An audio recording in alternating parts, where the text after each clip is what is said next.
오늘 메인이죠. 우리가 한국 만평 한국사 하는데 박재선 선생님이 한겨레에서 그렸던 이 만평들을 가지고 그때 우리가 어떻게 살았나 보고 있습니다. 지금 1989년 5월 달부터 아니죠? 5월 달? 5월 달.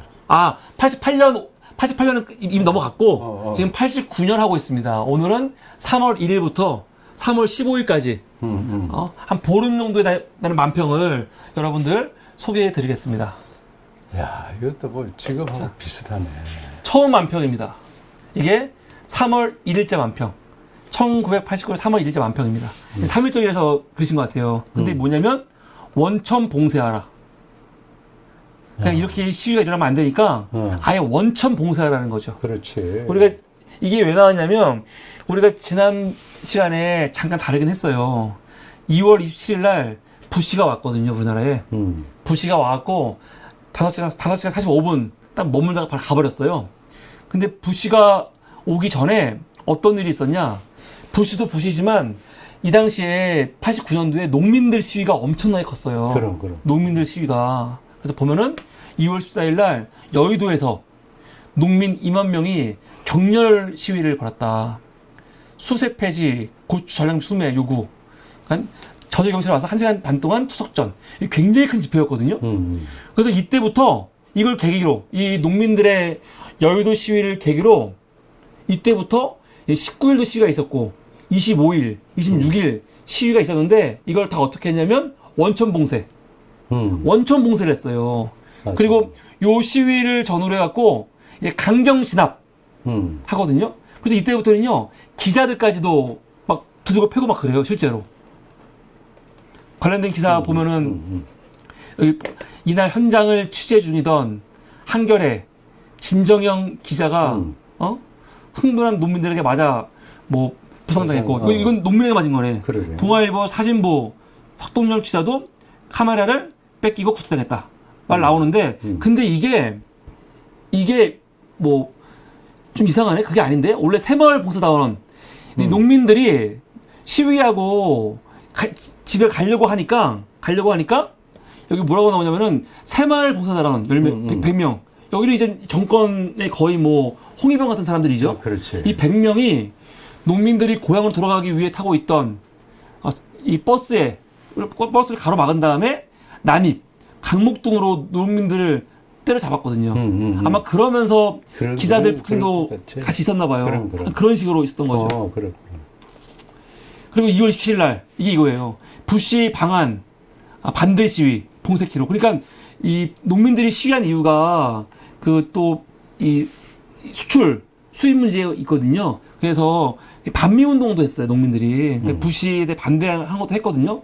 대학생들도 했고. 그래서 이런 것들 아예 원천 봉사하겠다. 이때 학생 제야가 6개 도시에서 강행한다고 했는데 그런 거 이제 아예 원천 봉쇄하겠다. 이런 거. 그래서 아마 그런 거 비판하신 것 같아요, 이게. 지금 당시 분위기가 모든 걸 원천 봉쇄한다고 하니까 그 원천 봉쇄와 관련해 가지고 3.1절에 맞아갖고 3.1 운동 원천 봉쇄하라.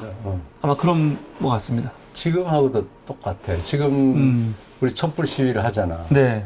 1년 넘게 매주 토요일 날 하는데 이게 무서운 거거든. 그냥 계속 한다는 게 숫자 줄지도 않고. 그러니까요. 근데 언론이 안 받아주잖아요.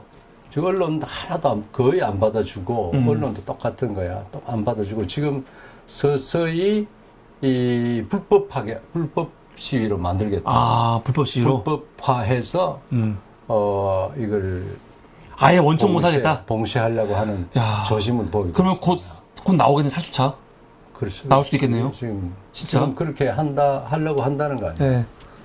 야, 살수차, 캡사신인가요, 이거? 맵게 하는 거. 뭐 그런 거 쏜다는 거 아니에요, 지금?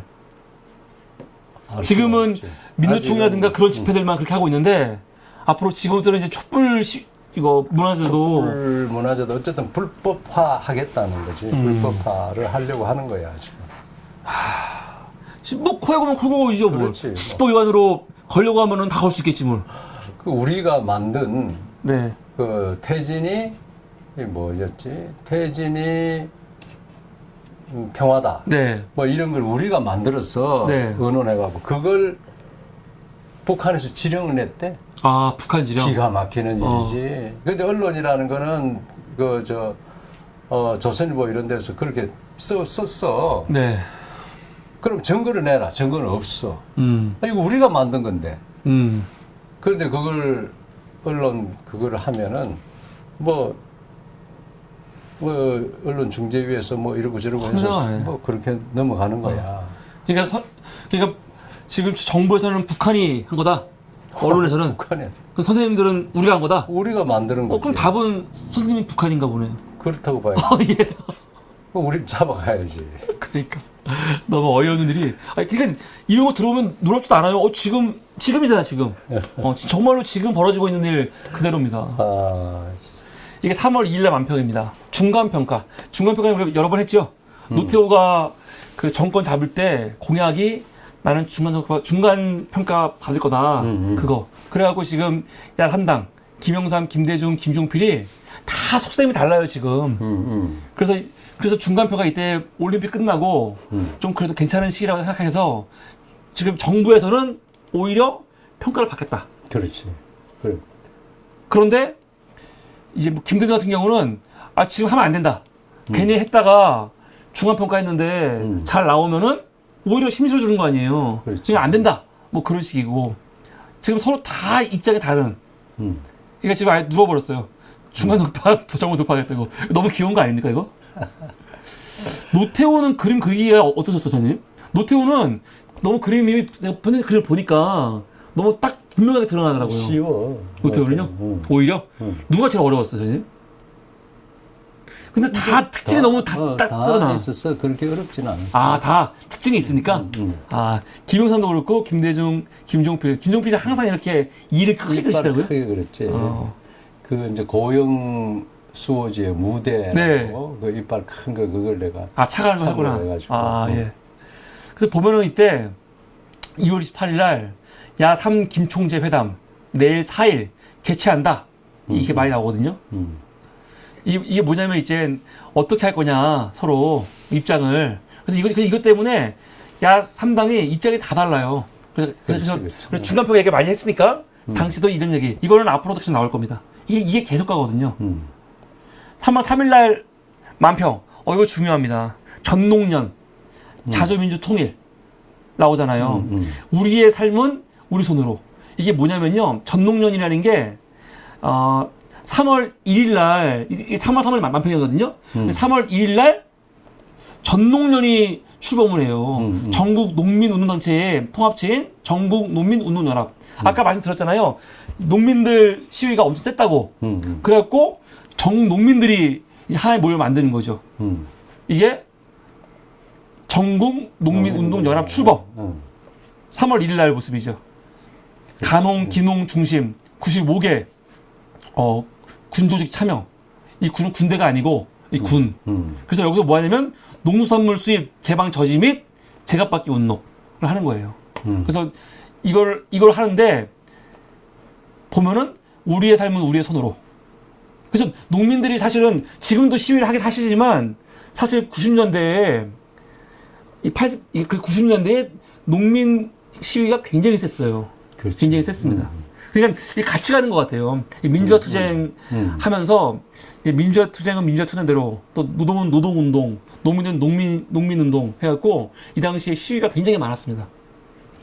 이거 만평을 보면 이걸 알 수가 있어요. 그리고 훨씬 더 사실은 치열하고 그렇게 있었죠. 그러다 보니 이런 게 나오는 거예요. 3월 4일 만평이거든요.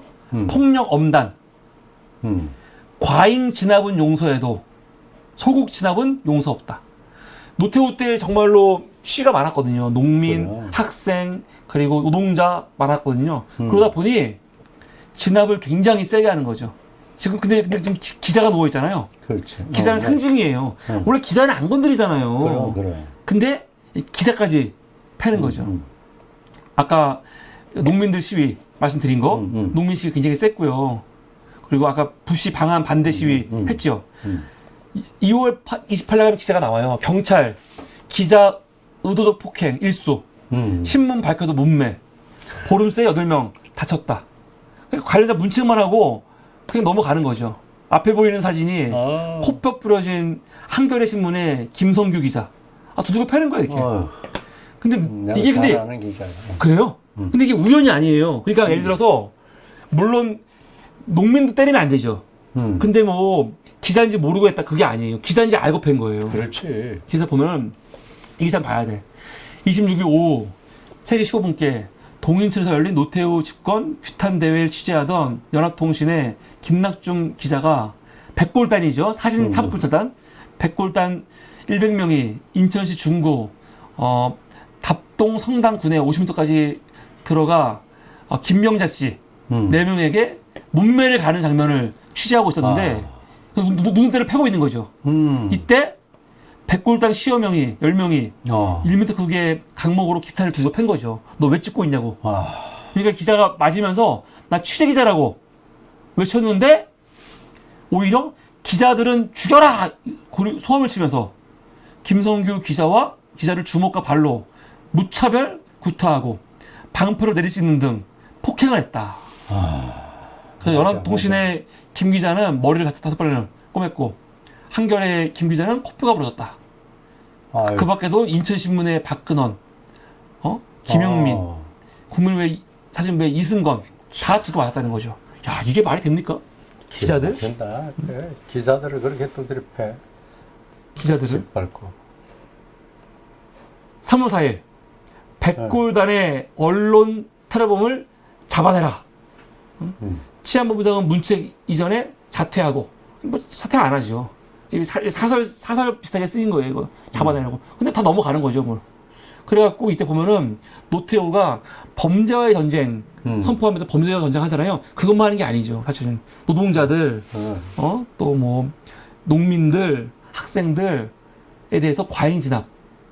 우리가 노태우 하면 사람들이 자꾸 물태우 그러는데 노태우 때 물태우 아니었어요.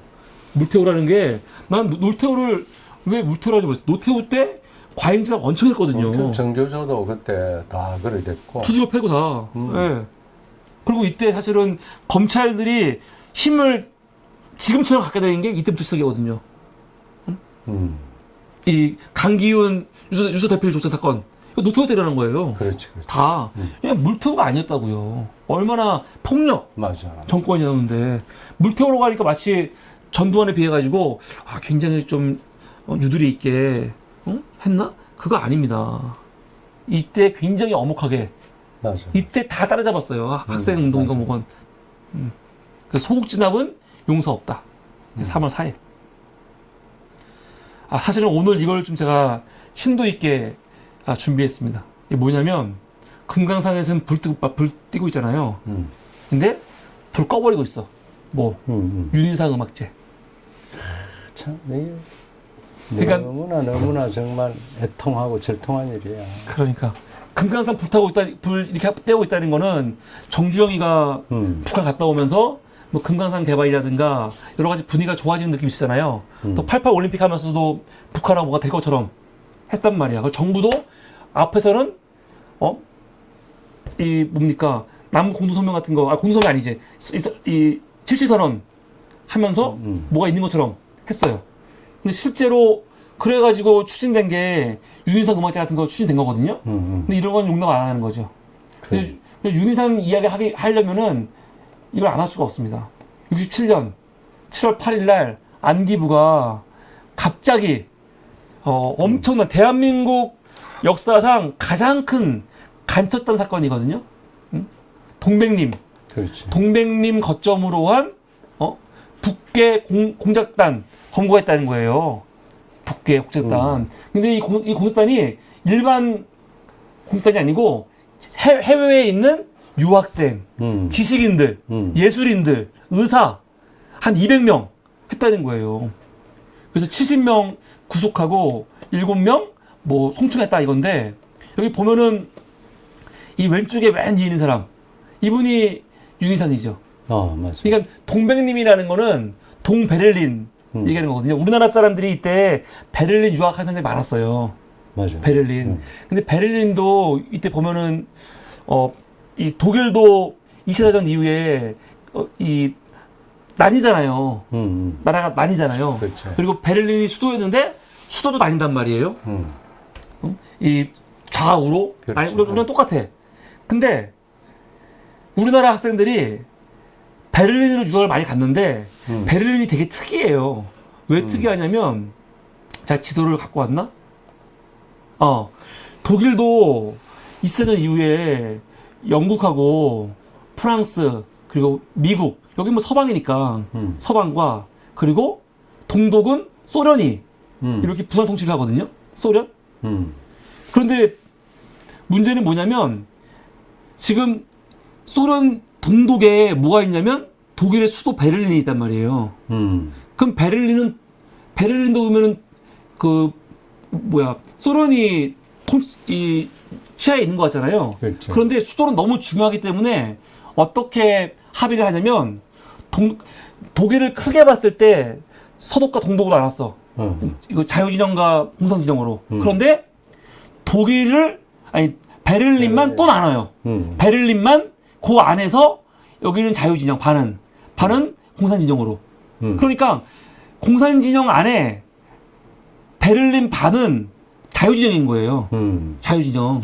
그래가지고 나중에 이 소련이 동독이 여기 막아버리면은 사실은 서베를린은 완전히 봉쇄가 돼버리는 거죠. 그렇지. 근데 우리나라 사람들이 이 베를린으로 많이 유학을 갔거든요. 유학을. 근데 베를린 같은 경우는 이렇게 자유진영과 공산진영이 나뉘어 있었는데 교류가 활발했어요. 되게 쉬웠어요. 그러니까 예를 들어서 우리나라 학생이 서베를린 갔어. 근데 공부하는데 돈이 없어. 그러면 동베를린은 물가가 싸거든요. 그러면은 전철을 타고 동베를린 가갖고 거기서 밥 먹고 와요. 이게 가능했어요. 이게 아무렇지도 않은 시대였어. 그래서 우리나라 학생들이 실제로 서베를린 가갖고 소련이라고 해야 되나? 이 공산권 지역인 동베를린을 많이 왔다 갔다 했어요. 그리고 이때 동베를린은 북한 대사관이 있었어요. 북한 대사관. 근데 이때 60년대니까 이때는 북한이 우리나라보다 몇 배 잘 살았습니다. 몇 배. 몇 배 잘 살아가지고 이때 누가 등장하냐면 임석진. 나중에 어디죠? 명지대 교수인가? 명지대인가 어딘가? 이 임석진 교수 있어요. 명지대. 이 임석진 씨가 사실은 엄밀히 따지면 여기가 간첩이죠. 여기는 북한 대사관하고 굉장히 깊게 연관이 돼 있어. 그래갖고 우리나라 유학생들을요 북한 대사관으로 많이 가서 인사하게 했어요. 그러니까 실제로 우리나라 유학생들이 많이 북한 대사관에 갔어요. 그럼 가면 북한 대사관에서 용돈도 주고 그랬어. 근데 이게 무슨 간첩 활동이나 그런 게 아니에요, 전혀. 나중에 도민 사건으로 보면은 우리나라 이 사람들 간첩 혐의로 기소된 사람 아무도 없어요. 간첩 활동 아무것도 안 했어. 그런데 이 임석진 씨가 중심이 돼가지고 연결을 많이 해줬어요, 연결을. 그럼 북한은 그때 우리나라 경제력이 좋아가지고 용돈도 주고 막 했었거든요. 그런데 어떤 일이 있었냐? 이 당시에 조선일보에 이기양이라는 기자가 있거든요. 이 기자가 서독 특파원이에요. 근데 체코에서 실종이 됐어요. 우리 여자농구 취재하러 갔는데 갑자기 실종이 돼버린 거예요. 근데 실종이 되고 지금도 몰라. 어디 갔는지 몰라. 야. 근데 어떻게 의심했냐면 이 이기양하고 아까 말씀드린 이 임석진 씨하고 친구예요. 아주 친해. 그리고 이 사람이 이기양 씨도 북한 대사관 소개해준 적이 있고 그래갖고 이 사람은 어떻게 생각하냐면 이기양이가 북한에 갔나? 걱정하는 거죠. 그래갖고 본인이 이기양 씨가 실종된 사건이 굉장히 커졌거든요. 이게 굉장히 커지면서 야 그럼 이거 알려주면은 문제가 커질 것 같은 거죠. 그래서 본인이 먼저 사실을 다 밝혀요. 그런데 이 보면 알겠지만 여기가 이제 홍순일 씨인데 홍순일이 누구냐면은 홍세표라는 사람이 있는데 유경수 여사 조카예요. 근데 홍세표하고 임석진이 친구거든요. 그래서 자기 친구를 통해 갖고 유경수 여사를 통해 갖고 박정희를 독대를 내요. 임석진이 독대를 내요. 독대를 하면서 뭘 하냐? 그 얘기를 하는 거예요. 사실은 내가 베를린에서 유학생들을 북한 대사관으로 많이 이렇게 소개해주고 만난 적 있다. 이거를 나중에 본인이 알려지면 걱정이 되니까 본인이 다 밀고를 해버린다고, 밀고를. 명단을 다 넘겨. 다 넘긴다고요. 그거를 발표한 게 뭐냐면 바로 동맹인 사건인 거죠. 동맹인 사건. 그런데 사실은 이게 그럼 진짜 이것까? 사람들은 지금 말한 것처럼 이렇게 알고 있어요. 이게 기본적으로. 근데 그 당시 어떤 상황이었냐면 박정희가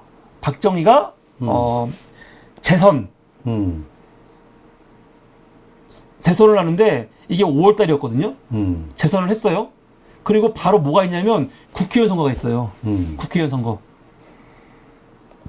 재선 때 6대 재선이 5월 3일이죠.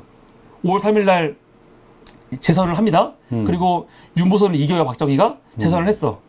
근데 이때 박정희가 어떤 꿈을 꾸냐면 재선으로 끝나는 거 아니에요, 우리나라 헌법은요. 근데 3선 하고 싶은 거죠. 그러려면 어떻게 하냐면 다음 총선에서 의석수를 3분의 2 이상을 가져와야 돼요.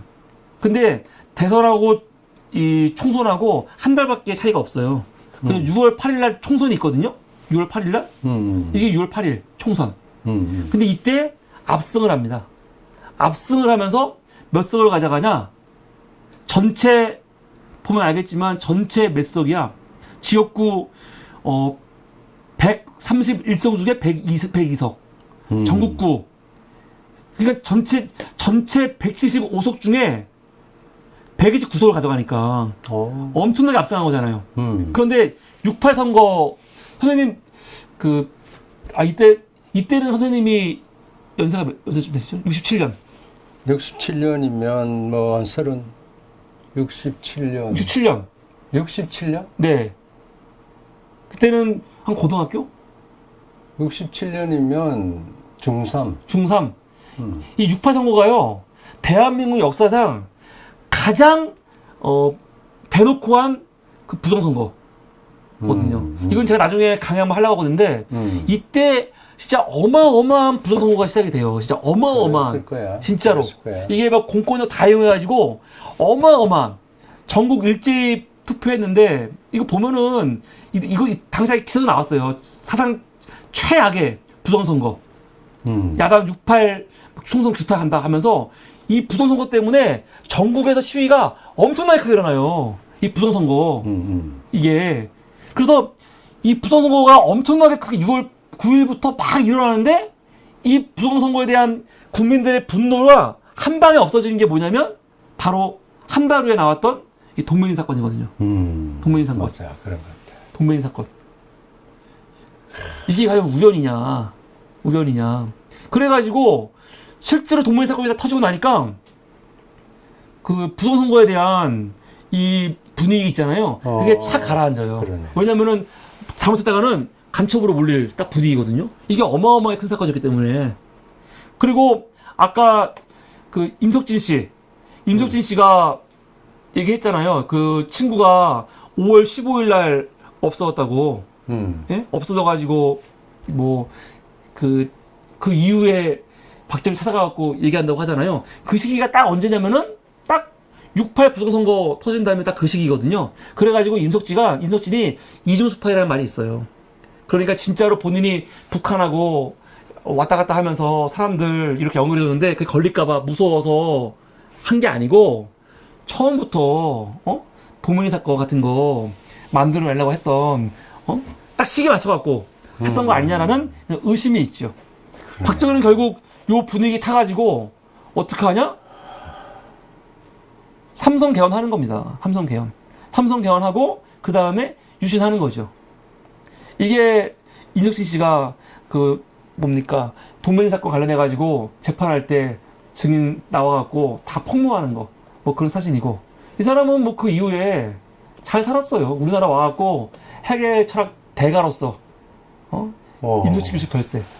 근데 해겔 철학하면 되게 진보적인 사람이거든요. 그런데 참 대단하죠. 근데 이 사람은 기소 안 돼요. 다른 사람은 다 기소되고 있는데 사실 이 사람이 중심 아니에요. 이 사람이 다 연결해 준 건데 근데 정작 여기는 기소 안 되죠. 이야, 참. 기소 안 됩니다. 2018년도에 사망했습니다. 그리고 이때 이게 하는 이유가 뭐냐면 이렇게 많은 사람들 간첩으로 몰려가지고 재판받고 했던 사람 중에 누가 있냐면 세계적인 음악가 그래. 윤희상 선생, 천상병 시인, 그래. 이응로 화백 같은 사람들 다 있는 거예요. 그래서 이걸로 결국 윤희상 같은 경우는 유죄가 나와요. 유죄가 나오고 다른 사람들은 뭐 중간에 나오기도 하고 그랬었는데 그래서 한국에 안 들어오잖아요. 이때 이걸로 인해서 우리나라 지식인들을 다 길들이는 거예요. 그리고 많은 사람들이 다 떠나갔어. 맞아. 그런데 그 윤희상을 88년 7월 달부터 이게 올림픽 하기 전이거든요. 네. 그때부터 남북 화해의 의미에서 남북 공동으로 음악제 열자 하면서 초청하자는 말이 있었거든요. 초청하자는 말이. 그런 있었죠. 그런데 이게 1월 9일까지만 하더라도 윤희상 음악제 3월에 열린다 나오잖아요. 그리고 이게 2월 20일인데 보면은 13일 날 내한한다. 남북 합동 음악 축전. 왜냐면 윤희상은 북한에서도 굉장히 지위가 높아요. 그럼. 그래서 지금 윤희상 지금은 아마 고향으로 왔을 텐데 독일에 묘 있을 때 북한에 모시겠다 얘기도 많이 했고 이런 게 많거든요. 그런데 뭐가 문제가 되냐면 윤희상이 만든 곡 중에 교성곡 나의 땅 이게 김일성한테 바친 곡이다 해가지고 이게 문제가 되는 거죠. 그래서 이거 문제 삼으면서 야 윤희상 음악곡 안 돼, 음악제 안 돼 하고 시비를 거는 거예요. 근데 이 한글사 관련 깊으시죠, 형님? 한글사하고 이거 보면은 한글사가 윤희상 관련해 갖고 이거 곡을 수입 판매하려고 했었거든요.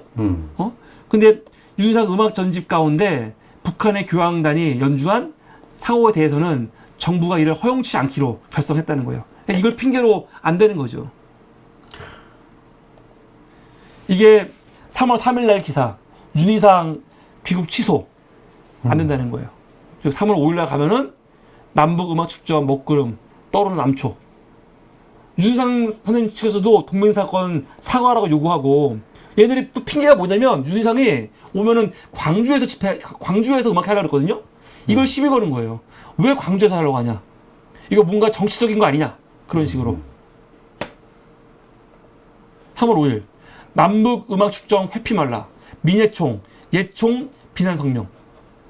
그러니까 예총에서 이제 문제를 건 것 같아요. 윤희상 선생님에 대해서. 민예총에서 예총에 대한 이 비판을 하는 거죠.